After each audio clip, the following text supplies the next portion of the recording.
Welcome, welcome one and all, to my review of DooM the Dark Ages.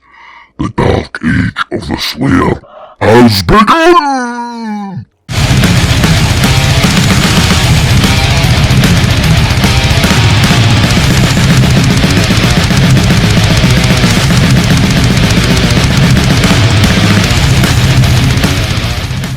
Since they announced this, I've been really excited for it. I was a bit sceptical at first when you're like, this is actually going to be a prequel to 2016's Doom, and I'm like, prequel, so they really couldn't figure out how to take it forward after the ending of the Ancient Gods Part 2. That's fair enough, though. No, it's fine, it's okay, it's lovely. I'm not sure yet, but we'll go with the flow. And then I started seeing gameplay footage, and I was like, why? I quite like this. So as we get into it, it's more cutscene heavy.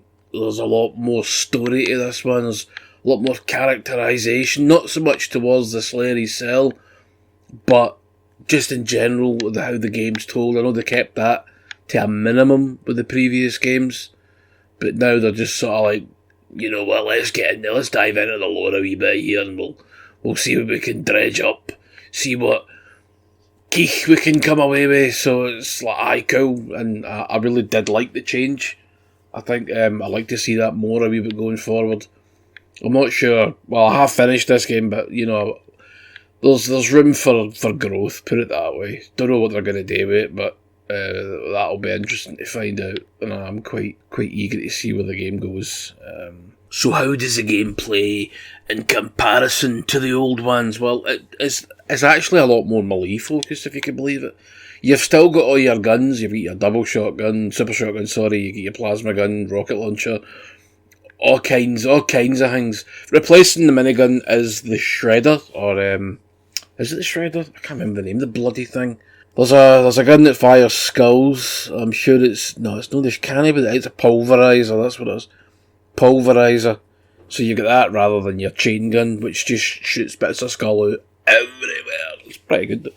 Quite like it. Aye. There's also a gun that fires little spikes, like a javelin gun. No, it's not called that. I forget a lot of the gun names because I'm a dafty. Alright, you're just going to have to put up with that. The memory is a bit so, oh well, jobby smell. I do like how they've handled the weapons in this one. The weapon wheel's smaller, and it's easier to change between, you know, guns.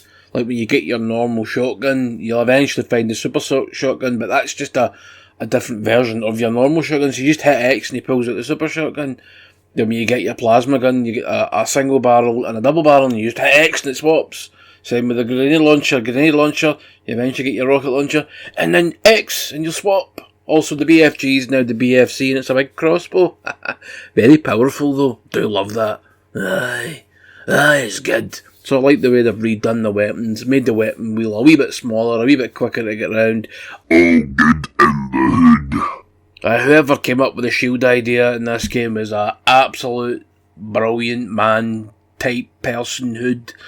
Jobby! I don't know what I'm saying. But it's a good thing, because it's like God of War in a lot of respects. You get to parry, and you know, I was like, you're gonna parry in a Doom game? Okay then.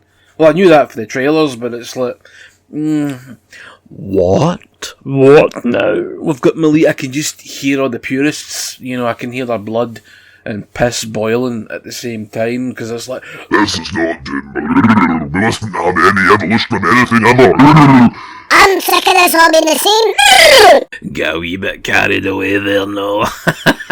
You know what I mean? People just moan for the sake of moaning. They're never happy. Up them. I think this is a great game. Anyway, back to the old parrying and shield, and it's good. You'll solve puzzles with the shield and you'll parry projectiles. The green ones can be sent back, but you can block the red ones as well. And you'll have to when you come against some of the enemies, because they've got really fast firing weaponry. Also, when you hold that button to raise your shield to block, and you can use it as a sort of dash forward. You don't get dash left and right, but you can dash forward and woo, smack you, and it kills loads of things. Even jumping off ledges and landing near smaller enemies pulverizes them. It's pretty damn cool, actually. So yeah, I like the melee. You get different area of effects. Some will stun if you parry properly, some will stun, some will send out like shockwaves, or you'll get your auto turret. Remember the auto turret for Doom Eternal? Yeah, well, that's now a parry move. They've boiled it down a wee bit, just made it a wee bit more robust and simplified. Actually, that might annoy some folk. You don't get your grenades, freeze and fire grenades, they're gone. You get 3 different types of melee weapon. You've got your power fist, right, the glove that looks very much like the glove of a Hexen, only it's fires green lightning. You get your kosh, your flail kosh thing in a chain, then you get your big kosh, your big boomba, which is like a BFG, but you swing it, because you only get one wee pip of swinginess before it needs to recharge, whereas you get 3 hits with the other 2. Didn't find the big kosh thing at the nearer the end of the game. I was a wee bit annoyed by that. It's a bit. I'd like to have had that for, the start perhaps. Maybe it should have been a choice rather than having all 3. You have a choice of like, do you want to have faster, more medium attacks, or this big heavy beast? I'd have had the heavy beast from the beginning. You know what I mean? And you can upgrade that, and how you upgrade things in this game is you use gold. That useless soft metal that's not worth it. I don't know why gold's even popular. It looks nice. No, it looks tacky and makes everything around about it look tacky. So you need to find your gold through the levels and that. No, like a junkie raiding through a bin for a sandwich. Another God of War thing that's made it into this game is, remember in God of War when you had to hit the 3 bells or destroy the 3 icons to unlock specials? Well, you've got that in this, but it's wee glowing wolf heads, and sometimes there'll be 3, other times there'll be 5. I'm not very good at spotting them in the really, really busy levels, because the levels are bigger this time. Not all of them right enough, but most of them are like a Sistine Chapel in here full of demons, do you know what I mean? It's massive. Every level's huge and intricate and beautifully made, and the level design is just smashing in this game. I love it. I love the futuristic feeling of the Doom 2016 Eternal mixed in with more Quake and Hexen-like architecture, that gothic vibe. Man, it's good. It's really good. So, like I was saying, whoever's a fan of this is a big fan of God of War and parrying. What else? The mech and dragon sections, these were quite controversial when people were like, oh, you're going to go in a big mech? People wanted to go in the big mech since they saw the big mechs in the Eternal game all destroyed when you couldn't control them, so they're like, well, we'll put mech levels in. Mech levels are good, but the mech levels are well fun. Pure battering the arse off everybody that comes near you. Rattling mega demon jaw, do you know what I mean? Punching them in the face, smacking them across the chops, booting them in the balls and the arse, and watching bits fall off them, and then you get guns, and you'll get like a big Gatling gun, and it'll just rip them to absolute reds. It's quite wonderful. It's quite wonderful.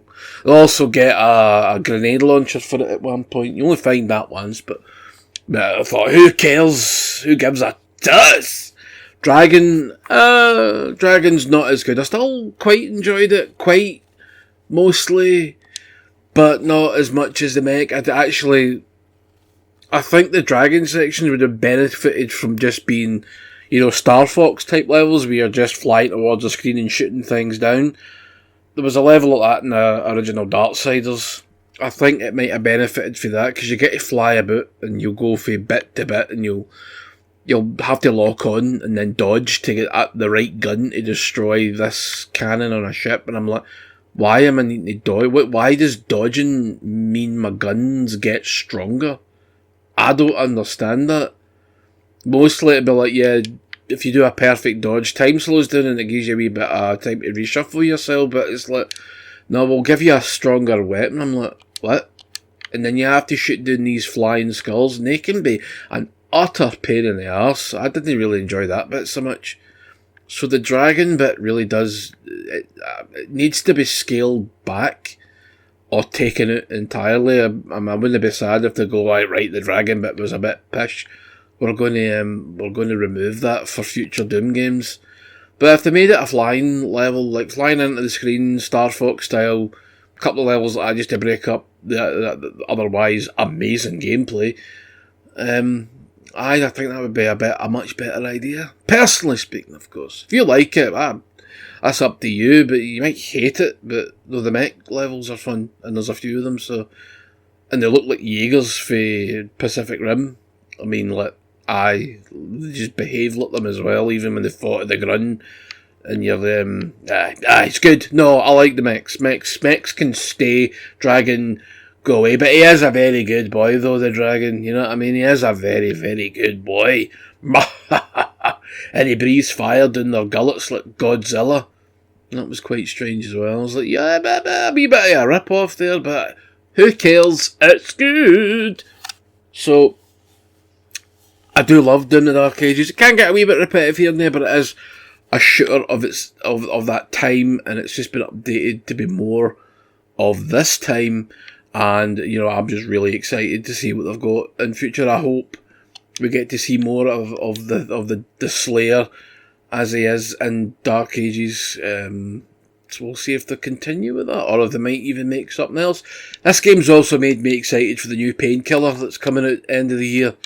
And I didn't expect to see that. It was a new Painkiller game coming out, but you stoned? I was like, no, I'm not stoned. I wish I was, but I'm not. But I go and buy this. This is so far my Game of the Year contender. Absolutely. Probably will be. I don't see anything toppling it. There's a few other games coming out that I'm looking forward to, but I think this is going to be the daddy of them all. This is going to be the one that rocks the jaw of the demons for the 2025. You know what I mean? Right. Go buy it. See you later.